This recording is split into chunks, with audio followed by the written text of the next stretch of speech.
बोंदुकरातला आज पुन्हा व्हीसीद्वारे न्यायालयात हजर करणार चौथ्या गुन्ह्यातील पोलीस कोठडी आज संपणार। नव्या गुन्ह्याच्या ताब्यासाठी पोलीस अर्ज करणार।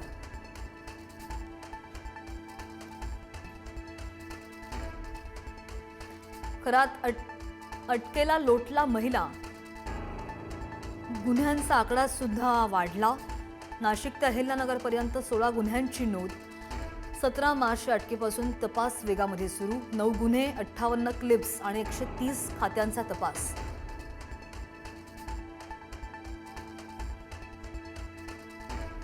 कराडच्या नाशिक कार्यालयावर ईडीचा मोठा छापा। बेनामी प्रॉपर्टीची कागदपत्र जप्त केल्याची माहिती। हवाला, मनी लॉन्ड्रिंग, ट्रेलचे धागेदोरे सुद्धा सापडले। शेल कंपन्यांकडून पैसा फिरवल्याचे नेटवर्क उघड।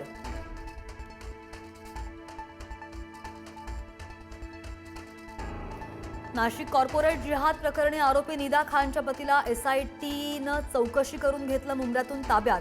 तर निदा खान अद्यापही फरार असून सतत ठिकाण बदलत असल्याची माहिती।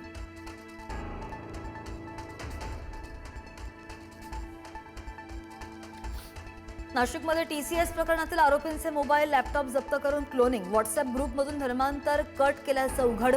डिजिटल पुरावेच आता संपूर्ण प्रकरणाचं सत्य उलगडणार।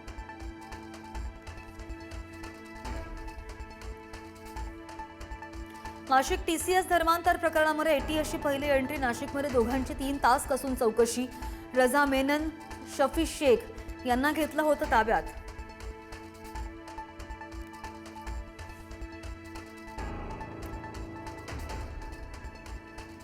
महिला सुरक्षेसाठी नाशिकमध्ये आज मोठी बैठक। आयटी कंपन्या, प्रशासन आणि लोकप्रतिनिधी एकत्र येत देणार प्रशिक्षण। खरात एरंडे टीसीएस प्रकरणानंतर सुरक्षेचा मुद्दा केंद्रस्थानी।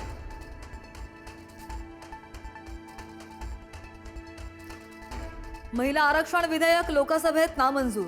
528 पैकी 230 मतं विधेयकाविरोधात, तर बाजूने 298 मतं। उर्वरित 2 विधेयक मागे घेण्याची सरकारवर नामुष्की।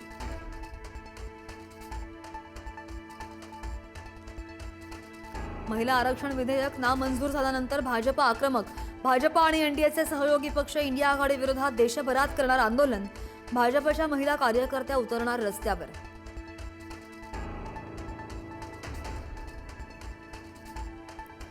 राज्यामधील सर्वच शाळांमध्ये मराठी भाषा शिकवणं बंधनकारक। नियमाचं उल्लंघन करणाऱ्या संस्थांची मान्यता रद्द करण्याचे आदेश। 1 लाख रुपयांचा दंड, राज्य शासनाचा निर्णय।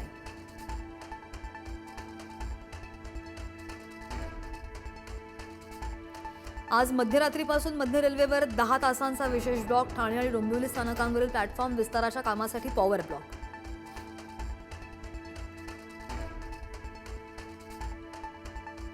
राज्यभरात आजपासून पावसाचा अंदाज। 22 एप्रिलपर्यंत पुन्हा एकदा अवकाळी पावसाचा इशारा। उकाड्यानं त्रस्त झालेल्या नागरिकांना मिळणार दिलासा।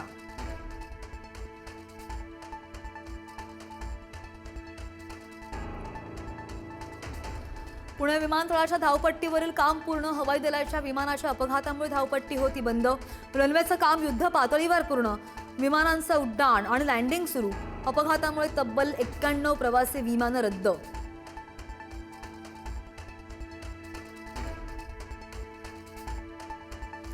डोकं भिंतीवर आपटून नातीकडून आजीचा खून। सोलापूरच्या करमाळा तालुक्यातील घटना। किरकोळ कारणावरून नातीकडून आजीला लाथाबुक्क्यांनी मारहाण।